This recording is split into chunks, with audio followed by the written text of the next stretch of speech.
여러분 이렇게 사시기를 축원합니다.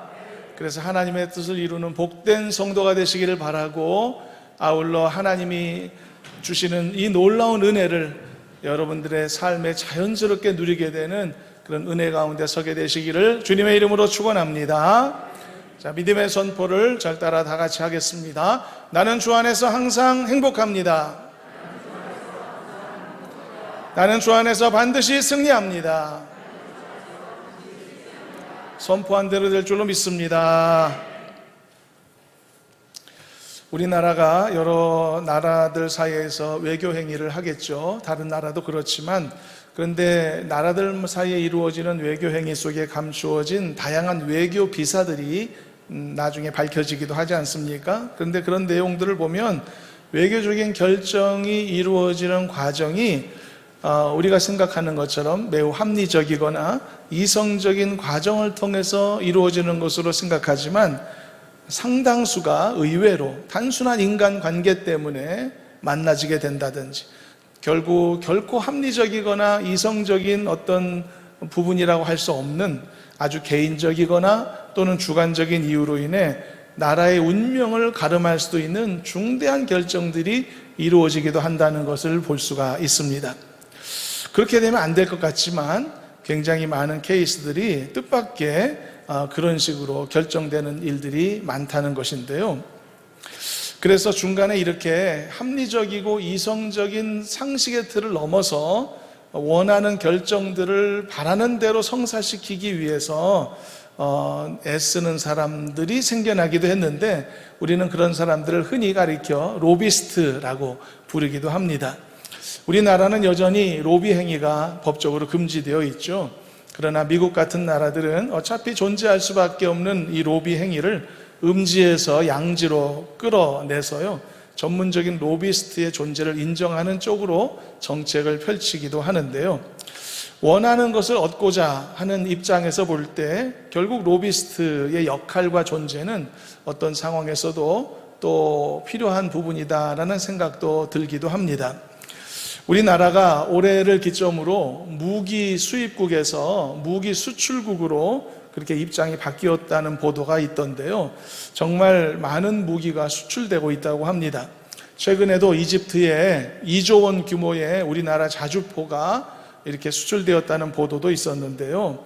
그런데 이 과정이 얼마나 어려웠는지 기사를 보니까 무려 10년 동안이나 수고하고 그렇게 이 노력을 쌓아온 결실이었다라고 이야기하는 것을 듣기도 했습니다. 그렇게나 어려운 일이었구나. 그런데 아마 모르기는 몰라도 그래서 그 계약이 성사되기까지는 이 뒤에서 로비스트들의 역할이 분명히 있었지 않았겠는가 추정해 볼 수 있겠다 생각이 듭니다. 그렇지 않고서는 이 치열한 수출 경쟁에서 성과를 내기가 참 쉽지 않을 것이라 생각들기 때문입니다. 여러분, 사람에게는 항상 돕는 자의 역할이 필요합니다. 아무리 잘난 사람도 그가 모든 것을 할 수는 없기 때문에 그 부분을 보완하고 받쳐줄 수 있는 돕는 자가 항상 존재해야 되는 것이고요. 심지어 그가 잘난 사람이 아니라면, 부족한 점이 많고 약한 점 투성이라면 더더욱 그에게는 반드시 돕는 자의 손길이 필요하게 되는 것입니다. 그렇지 않으면 누구라도, 잘난 사람도 못난 사람도 험난한 세상을 제대로 헤쳐나가기 힘든 것입니다. 오늘은 이른바 못난 사람의 대표로 이스라엘 백성들을 상정하고요, 이 못난 자들을 돕는 중보자의 대표로 모세라는 인물의 역할을 함께 살펴보려고 합니다. 그리고 아울러서 못난 그들에게 중보자 모세가 얼마나 필요한 존재였는가를 우리가 살펴봄을 통해서, 마찬가지로 못난 나에게 중보자이신 예수 그리스도의 역할이 얼마나 필요하고 중요한 부분이었는가도 함께 생각하는 시간을 갖고자 합니다. 오늘 본문은요, 이스라엘 백성들이 금송아지 우상을 만든 것으로 인해서 하나님께서 그들을 버리고자 하셨던 위태로운 순간이 있었다는 것을 우리에게 알려주는 그런 말씀의 내용입니다. 이스라엘 백성들은 자신들이 먼저 하나님과 신실한 관계를, 언약 관계를 깨트린 당사자였죠. 우리가 지난주 보았듯이 그들은 자기를 위하여 우상을 만들었단 말이죠. 하나님과의 모든 언약을 근본적으로 부정한 행위를 자행했단 말이죠. 그 결과는 아주 참혹했습니다. 왜냐하면 하나님께서도 당연히 깨어진 관계를 지속할 이유가 없으셨기 때문이죠. 그래서 오늘 본문 9절 10절을 읽어볼 텐데, 이 말씀을 보면 어쩌면 이스라엘 백성들로서는 충격적인 하나님의 말씀이 나오게 됩니다. 이것은 사실 그들이 자초한 일이었기 때문에 사실 놀랄 만한 일도 될 수 없었던 것인데요. 한번 읽어보겠습니다. 하나님께서 어떤 말씀하셨는지 함께 봉독합니다. 여호와께서 또 모세에게 이르시되 내가 이 백성을 보니 목이 뻣뻣한 백성이로다. 그런즉 내가 하는 대로 두라. 내가 그들에게 진노하여 그들을 진멸하고 너를 큰 나라가 되게 하리라. 하나님이 말씀하셨습니다. 두 가지 단어가 눈에 띄죠. 진노와 진멸이라는 단어가 눈에 띕니다. 평범한 표현이 아닙니다. 하나님은 이스라엘 백성 전체를 포기하려고 하셨던 겁니다. 하나님과 언약을 깨뜨리고 돌이킬 수 없는 우상 숭배에 빠져서 스스로를 더럽힌 저들을 진멸하시려고 했던 것입니다. 그렇다면 아담과 하와 이래로 하나님께서 계획해 오셨던 거대한 구속사의 큰 그림은 어떻게 되죠? 하나님은 인류를 구속하시겠다는 계획을 포기하신단 말인가요? 당연히 그렇진 않죠. 하나님은 당연히 확고히 약속하셨던 것처럼 온 인류를 구원하실 구속의 역사를 이루시는 것입니다. 그렇다면 이스라엘 백성들을 포기하신다는 말은 무슨 말인가? 그것은 거대한 구속의 역사를 이룰 통로로서, 도구로서 이스라엘을 사용하시겠다는 계획을 처리하실 수 있다는 이야기를 하셨던 것입니다. 계획이 포기된 게 아니라 단지 계획을 성취하기 위한 도구를 바꾸실 수도 있다는 말씀을 하셨다는 것의 뜻입니다. 새로운 약속의 파트너를 찾겠다, 이런 뜻이었던 것이죠.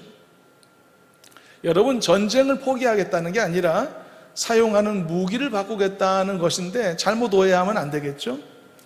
그래서 하나님이 방금 읽은 말씀에서 모세의 혈통을 언급하신 것입니다. 그래서 모세의 혈통을 다시 일으켜서 언약의 백성을 다시금 조성하여 구속의 역사를 이루어 가시겠다는 뜻을 밝히셨던 것이죠. 이것은 마치 노아 홍수 때도 그런 일이 있었죠. 하나님이 당시의 모든 인류를 진멸하시고 노아로부터 시작되는 새로운 자손을 일으켜 이 구속의 역사를 이어가셨던 것처럼 말이죠. 하나님은 얼마든지 그러실 수 있는 권세를 가지셨던 것입니다. 이렇게 한다고 해서 하나님의 약속이 취소되지는 않습니다. 하나님은 얼마든지 선수 교체를 하실 수 있는 분이신 것이죠. 축구 감독이 승리를 포기하는 감독은 없습니다. 다만 기량이 떨어지거나 문제가 생긴 선수들을 교체할 뿐인 것이죠. 교체의 권한은 감독의 고유 권한인 것입니다. 그렇지만 이런 하나님의 선택이 가능하다고는 하지만 선수 교체를 당하는 입장이라면 얼마나 참담하겠습니까? 하나님도 이스라엘에게 얼마나 지금껏 많은 관심과 애정과 투자를 해오셨습니까? 처음부터 애굽에 이스라엘을 보내신 분도 하나님이시죠. 그리고 죽음의 기근에서 살아나게 하신 분도 하나님이시고, 수백 년간 노예 생활을 버티면서도 기적적으로 수많은 자손들로 번성케 하신 분도 하나님이시죠. 그리고 마지막 놀라운 기적들을 동원해서 그 지옥 같은 곳에서 빠져나오게 하신 분도 하나님이시죠. 그 모든 하나님의 노력과 수고가 헛수고로 없던 일로 되어지고 새롭게 모세의 자손이라는 새로운 사람들을 일으키시겠다는 하나님의 말씀이, 여러분, 버림받은 당사자도 안타까운 것이지만 하나님으로서도 너무 안타까운 일이 아니었을까? 교체당하는 선수도 안 되지만 교체해야 하는 감독의 마음도 편치 않은 것이죠. 그렇지만 감독은 승리를 포기할 수는 없기 때문에 승리를 위해서 선수 교체를 하고자 하셨던 것입니다. 그래서 여러분, 신실하신 하나님과의 언약 관계를 깨뜨리는 게 너무나 두려운 일이라는 것을 우리는 알아야 합니다. 선수 교체 당할 수도 있는 것입니다. 아니, 어떻게 그 많은 은혜를 받고서도 금송아지 우상을 만들었단 말인가? 지금까지도 아무리 생각해도 이해도 안 되고 덮어줄 수가 없을 문제처럼 보여집니다만, 그러나 여러분, 이런 오만한 행위를 한 것에 대해서 하나님께서는 가만히 계시지 않는다는 뜻이죠. 어떤 운동선수들은요, 나는 태만하고 게을러도 절대 나는 잘릴 일 없어 라고 자신만만한 선수들도 많이 있습니다. 어떤 선수들이 이런 배짱을 부릴 수 있을까? 실제로도 이런 선수들이 간혹 있는데 공통점은 대부분 천문학적인 투자를 받아 연봉을 가진 사람들인 것을 알 수 있습니다. 그러니까 팀에서 엄청난 투자해서 데려왔는데 자기를 내칠 수는 없다라는 생각을 하는 것이죠. 그래서 오만해지고 자만해지는 선수들도 있습니다. 미국의 NBA 농구 선수 중에 카이리 어빙이라는 선수가 있는데 아마 여기 계신 누구도 관심도 없으실 테지만 그냥 들어보시면 좋겠는데요. 이 선수는 엄청난 재능을 갖고 있는 최고 선수 중에 한 명이거든요. 그런데 이 선수가 이번 시즌 개막 전부터 경기 출전을 보이콧했습니다. 경기 출전 안 하겠다는 것입니다. 그 많은 돈을 받으면서도. 왜 보이콧을 했는가? 이 선수는요, 자기의 신념에 따라서 코로나 백신을 절대 맞지 않기로 결정했던 것입니다.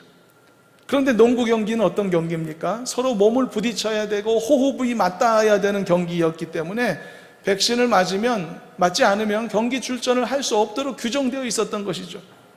그래서 다른 모든 선수들은 혹시 자기의 신념과는 다르더라도 결국은 백신을 맞고 경기에 출전하기로 선택을 했지만 이 한 사람만큼은 끝까지 고집을 하고 시즌 절반을 날려버리기까지 하면서 요지부동하고 있는 것이죠.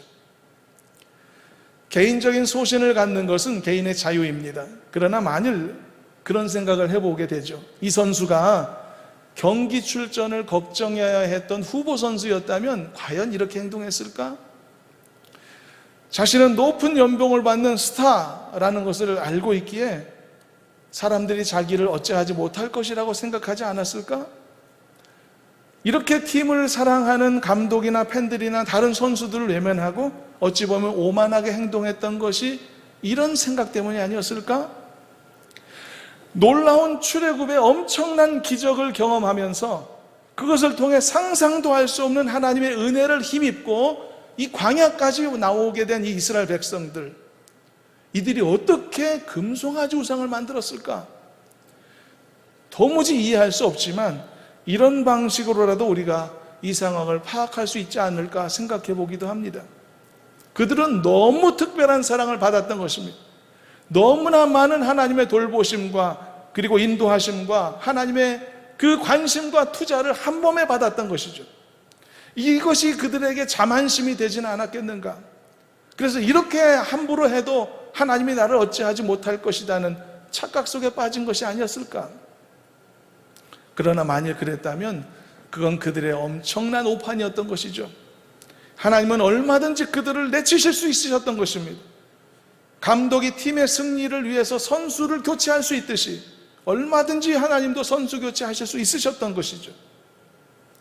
그리고 무엇보다 우리가 알아야 될 것은 하나님께는요, 선수 교체하실 수 있는 자원이 무궁무진하다는 사실입니다. 얼마든지 훌륭한 선수를 발굴하실 수도 있고 없다면 훈련시켜 얼마든지 만들어내실 수도 있는 분이 하나님이신 것이죠. 그래서 여러분, 우리는 이 부분에서 생각해야 될 것이 있습니다. 언제나 우리는 겸손해야 되는 것입니다. 직분자로서도 겸손해야 되고 먼저 믿은 성도로서도 우리는 항상 겸손한 태도를 가져야만 합니다. 하나님이 나를 절대로 포기하지 않으실 것이다 라고 하는 이 믿음은 역경을 이기게 하는 담대한 믿음을 우리에게 주는 것이지만, 그러나 절대로 선수교체 당할 리 없다라고 하는 이런 자만심은 우리의 신앙에 엄청난 해로움이 될 수도 있다는 것을 알아야 합니다. 이 두 가지 생각을 구분하여 갖고 있어야 됩니다. 이 세상에 가장 무서운 것이 신앙의 교만함이죠. 신앙으로 교만하면 구제가 불능합니다. 모든 교만이 어리석지만 가장 어리석은 게 신앙의 교만입니다. 그렇다면 이렇게 청천벽력 같은 하나님의 말씀을 듣게 된 모세는 어떻게 반응했을까? 이것이 사실 오늘 더 우리가 바라보아야 될 중요한 대목입니다. 오늘 본문을 우리가 읽으셨듯이 모세는요, 정말로 간절히 하나님께 그의 뜻을 돌이켜 주시라고 간구하는 것을 볼 수가 있습니다. 본문에 나타나 있는 모세의 간구를 보면 그 깊은 그의 진심이 녹아들어 있고 충분히 우리에게도 전달될 수 있을 만큼 한마디 한마디가 간절한 것을 확인할 수 있는데요, 그가 얼마나 이스라엘을 깊이 사랑하는 지도자였는가, 그의 진심을 얼마든지 들여다볼 수 있는 오늘의 그 모세의 기도의 내용을 다시 한번 읽어보겠습니다. 11절부터 13절까지입니다. 그의 간절함을 느껴보면서 다 같이 합독합니다. 모세가 그의 하나님 여호와께 구하여 이르되 여호와여 어찌하여 그 큰 권능과 강한 손으로 애굽 땅에서 인도하여 내신 주의 백성에게 진노하시나이까. 어찌하여 애굽 사람들이 이르기를 여호와가 자기의 백성을 산에서 죽이고 지면에서 진멸하려는 악한 의도로 인도해 내었다고 말하게 하시려 하나이까.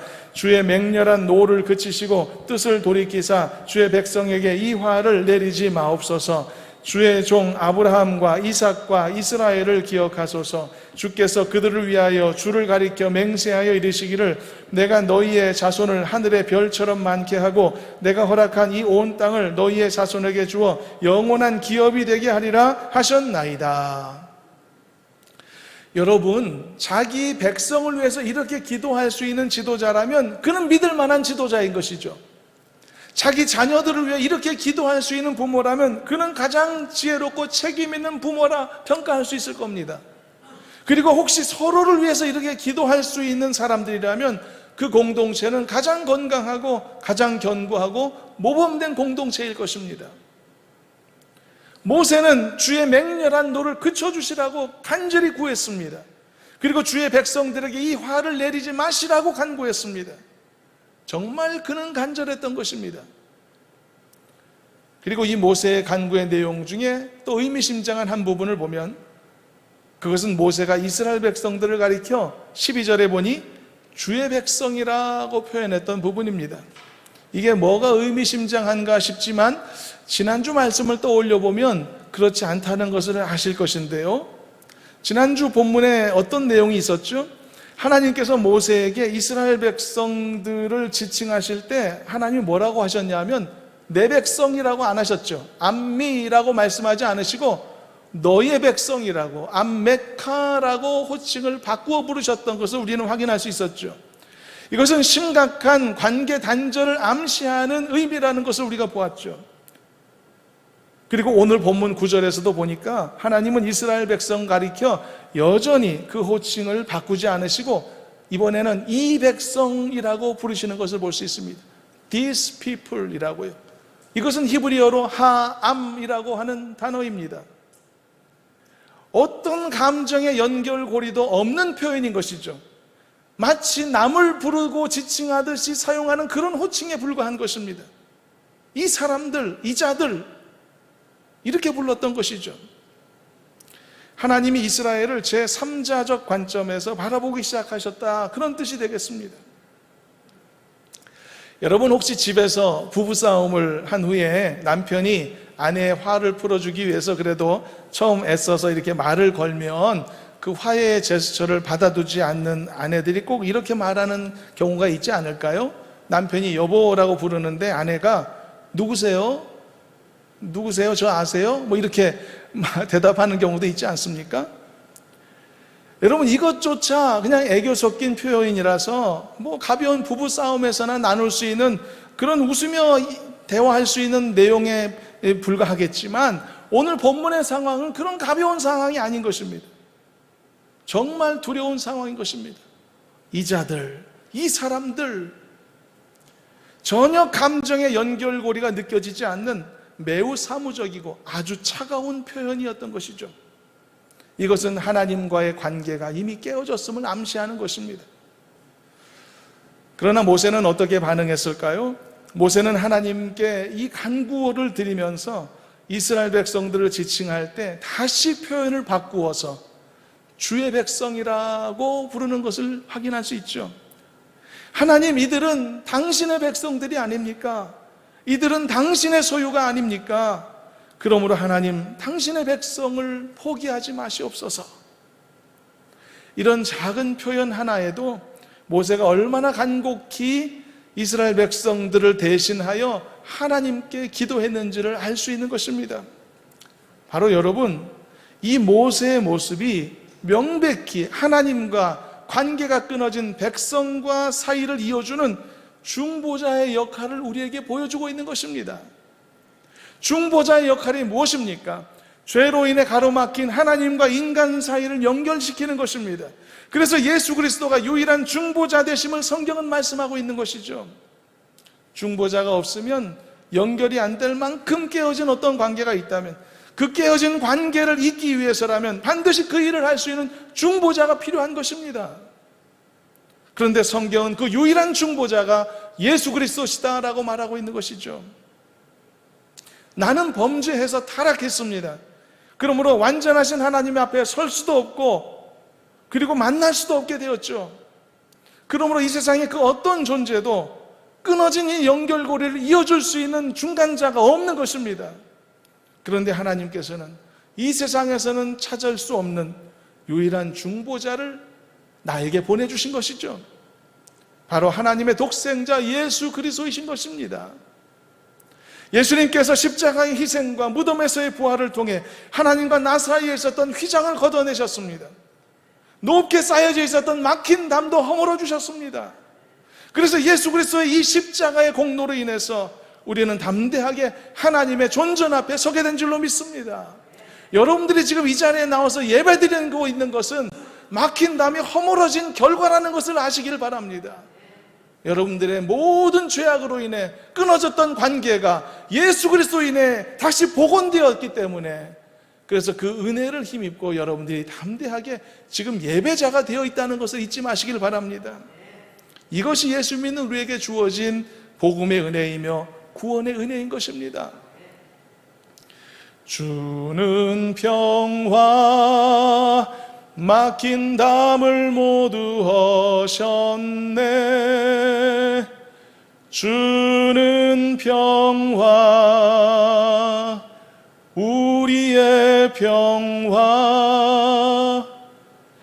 염려 다 맡기라 주가 돌보시니 주는 평화 우리의 평화 믿으시길 바랍니다. 오직 중보자만 막힌 담을 허무실 수 있는 것입니다. 오직 그만 끊어진 관계 단절에서 다시 한번 우리에게 평화를 제공할 수 있는 것입니다. 화평을 이룰 수 있는 것입니다. 그런데 구약시대에 우리가 보고 있는 이 모세라는 인물이 바로 이렇게 중보자로서 오실 예수 그리스도의 역할을 미리 우리에게 보여주고 계시다는 것이죠. 그래서요, 갈라디아서 3장 19절을 보면 구약시대의 모세를 지칭하기를 중보자라고 말하는 것을 볼 수 있는데, 한번 확인해 보겠습니다. 갈라디아 3장 19절을 다 같이 한 목소리로 합독해 봅니다. 그런즉 율법은 무엇이냐? 범법함으로 더하여진 것이라 천사들을 통하여 한 중보자의 손으로 베푸신 것인데 약속하신 자손이 오시기까지 있을 것이라. 이렇게 갈라디아서는요, 모세 또한 중보자의 역할을 가졌다. 그래서 그가 율법을 받은 사람이었다라고 그렇게 묘사하고 있는 것입니다. 여러분, 그러나 그렇다고 해서 모세가 유일한 중보자이신 예수님의 역할을 그 자체를 감당했던 말은 아니죠. 하나님과 사람 사이의 중보자는 한 분이라고 성경은 분명히 말하고 있기 때문입니다.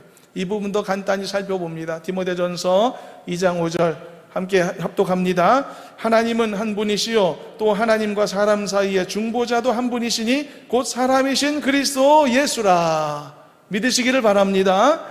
그러나 구약시대 모세는 그가 부여받은 그 역할에 따라서 하나님과 죄악된 이스라엘 백성들을 연결하는 중보자의 위치에 있었던 것이죠.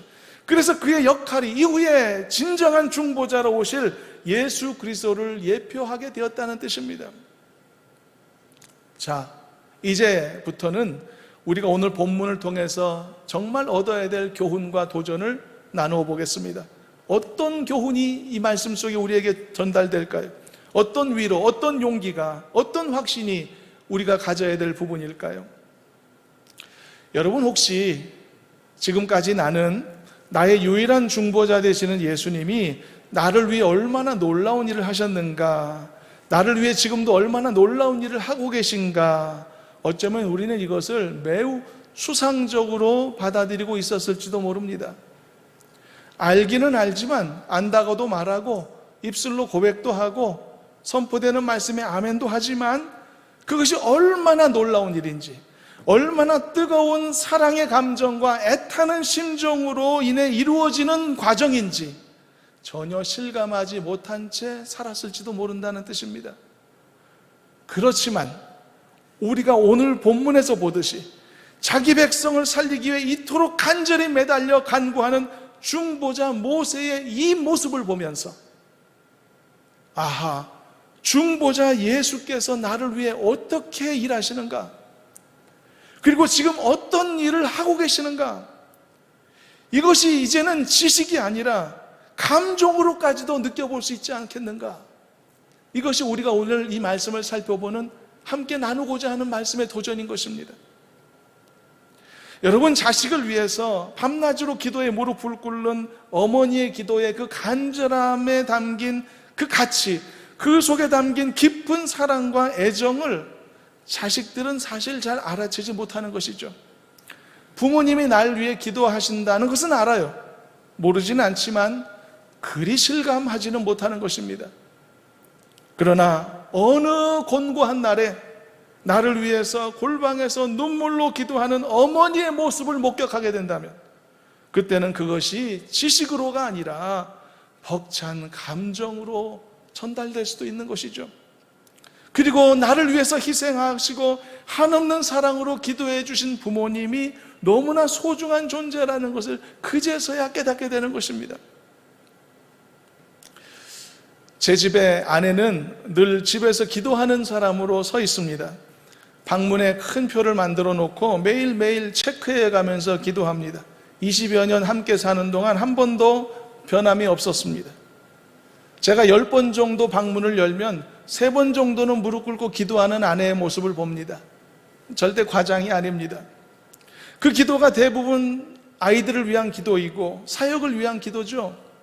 요즘은 또 성도님들의 기도 요청이 많아져서 성도들을 위한 기도도 많은데요. 여러분, 우리 아이들도 엄마 아빠가 자기를 위해서 항상 기도하고 애쓴다는 사실을 알고 있죠. 그러나 과연 감정으로도 그 사실이 충분히 전달되고 있을지는 미지수가 아닐까요? 직접 보기는 어려우니까요. 그러나 아이들이 직접 어머니의 그 간절한 기도의 모습을 보게 된다면 그때는 좀 달라지겠죠. 그 사실이 감정으로까지, 감동으로까지 충분히 전달될 수 있으니까 말입니다. 바로 그런 점에서 오늘 우리는 오늘 본문에서 함께 읽었던 이 모세의 간절한 간구의 모습을 통해 나를 위해 중보자가 되신 주님, 그래서 끊임없는 사랑과 인내로서 하나님 앞에서 나를 변호해 주시는 예수님, 말할 수 없는 탄식으로 나를 위해 간구하시는 성령께서 내 곁에 떠나지 않고 계시다는 이 사실, 이것이 이제는 지식으로서가 아니라 어떤 신학으로서가 아니라 어떤 관념으로서가 아니라 생생하게 전달되는 감동과 감격으로서 받아들일 수 있으면 좋겠다는 것이 이 말씀을 함께 나누는 목적인 것입니다. 그래서 나를 향한 주님의 사랑을 지식으로가 아니라 지금보다 좀 더 깊은 모습으로 더 깊이 깨닫고 느끼면서 우리의 믿음의 삶을 좀 더 여유롭고 행복하게 살아나갔으면 좋겠다는 것이 설교자의 바람인 것입니다. 우리가 직접 나를 위해 간구하시고 나를 위해 돕고 계시는 주님이 항상 옆에 계심을 다 항상 볼 수 있는 것은 아니겠지만, 오늘 본문에 나오는 중보자 모세의 그 간절한 모습을 통해서 나를 위해 간구하시고 나를 돕고 계시는 주님이 이렇게 하고 계시겠구나 라고 보자는 것이죠. 여러분, 모세가 얼마나 간곡하게 이스라엘을 살려주시라고 기도했습니까? 주여, 이스라엘을 포기하지 마시옵소서. 그들의 조상들과 맺으신 그 약속을 기억해 주시옵소서. 그들이 멸망함으로 하나님의 영광이 가리워지는 일이 없도록 도와주시옵소서. 그들의 대적들이 그들을 보며 비웃지 않도록 도와주시옵소서. 모세는 간곡히 중보자가 되어 이스라엘을 위해 하나님께 간구했던 것이죠. 바로 이 중보자의 모습을 통해 우리의 중보자 예수님이 나를 위해 하나님 앞에서 어떤 일들을, 어떤 역할을 감당하고 계실지 만분의 일이라도 느껴보았으면 좋겠다라는 말씀인 것입니다. 로마서 8장 26절을 참고로 한번 읽어보겠습니다. 로마서 8장 26절 합독합니다. 이와 같이 성령도 우리의 연약함을 도우시나니 우리는 마땅히 기도할 바를 알지 못하나 오직 성령이 말할 수 없는 탄식으로 우리를 위하여 친히 간구하시느니라. 믿으시기를 축원합니다. 사랑하는 여러분, 우리 중보자 되시는 예수님이 나를 위해 얼마나 놀라운 일을 하고 계신지를 기억하며 사시기를 바랍니다. 나의 죄를 대신하여 십자가에 죽으실 뿐 아니라 나의 영원한 생명과 부활의 첫 열매가 되시려고 무덤에서 부활하셨음을 잊지 마시길 바랍니다. 그리고 이후 다시 오시기 위해 하늘로 올리우셨고 우리를 위해 성령님을 보내셨음을 잊지 마시길 바랍니다. 이 모든 것들이 중보자이신 예수께서 나를 위해 하신 일임을 잊지 마시길 바랍니다. 그러므로 여러분, 언제나 삶을 살 때나 예배 드릴 때나 항상 하나님 앞에 감사함으로, 찬송함으로, 감격함으로 즐거이 나아가는 성도들이 되시기를 주님의 이름으로 축원합니다. 간단히 결론을 나누고 마치겠습니다. 그렇다면 결과가 중요하죠. 중보자 모세의 이 간곡한 기도가 하나님 앞에 어떻게 됐을까? 너무 감사하게도 모세의 기도가 온전하게 응답되었습니다. 그리고 이스라엘을 버리시고자 하셨던 선수교체의 계획이 하나님 앞에 이제 하나님께서 그 계획을 철회하시게 되는 장면을 보게 됩니다. 마지막 14절을 같이 한번 읽어보겠습니다. 본문 14절을 합독합니다. 여호와께서 뜻을 돌이키사 말씀하신 화를 그 백성에게 내리지 아니하시니라. 할렐루야. 자비로우신 하나님이 오늘도 나를 이렇게 대우하고 계신다는 거 잊지 마십시오. 언제나 인내하심으로, 언제나 오래 참으심으로 또 한 번 기회 주시고 또 한 번 삶을 살게 하심으로써 나에게 이런 자비하심의 은혜 속에 존재하게 하신다는 것 여러분 잊지 말고 항상 감사하시기를 축원합니다. 그래서 우리는 이 14절 마지막 절도 이제 우리가 쉽게 볼 수 없는 말씀이라는 것을 우리가 다 알았을 것입니다. 이 단 한 줄에 불과하지만 이 속에 너무나 엄청난 과정들이 들어있었다는 것을 우리는 이제 알게 되었으니까요. 이 속에는요, 이 14절 진술 속에는 중보자 모세의 간절한 기도가 응답되었다는 사실이 전달되고 있죠. 또 이 속에는 하나님께서 놀랍게도 그의 뜻을 돌이키셨다는 사실이 전달되고 있죠. 이 속에는 하나님의 지극한 긍휼과 사랑하심이 담겨 있다는 사실이 우리에게 전달되고 있죠. 그리고 이 속에는 또 여러 가지가 전달됩니다. 오늘날에도 유일한 중보자이신 예수께서 내 곁에 이렇게 계시다는 사실이 전달되고 있고, 그리고 이 속에는 나를 위한 중보자 예수님의 그 간절한 간구도 반드시 응답될 것임이 우리에게 전달되고 있는 줄로 믿습니다. 그러므로 나는 중보자이신 예수님을 더 사랑하고 더 신뢰하게 되는 줄로 믿습니다. 이것이 오늘 말씀의 결론이며 우리가 받아야 될 도전의 내용이었습니다. 더욱 예수님을 사랑하는 성도 되시길 축원합니다. 나를 위해 십자가 지신 예수님, 나를 위해 변호사가 되시고 지원자가 되시며 후원자가 되시고 인도자가 되시는 예수님을 앞으로 살아가면서 지금보다 더 사랑하고 더 의지하고 더 신뢰하는 그런 행복한 성도로 살아가시기를 주님의 이름으로 축원합니다. 사랑의 하나님, 홀로 두지 않으시고 언제나 곁에 계시며 동행하시고 이끄시고 도와주시는 은혜를 우리가 잊지 않으며 살도록 이끌어 주시기를 원합니다. 그리하여서 지금보다 더 담대한 믿음의 용사로서 걱정, 근심으로 살아가는 인생이 아니라 기대와 소망으로 감당하는 우리의 믿음의 삶이 될 수 있도록 주님 이끌어 주시옵소서. 그리하여 합당한 승리의 열매, 믿음의 열매를 우리 모두가 담대하게 취하도록 인도해 주시옵소서. 예수님의 이름으로 기도하옵나이다. 아멘.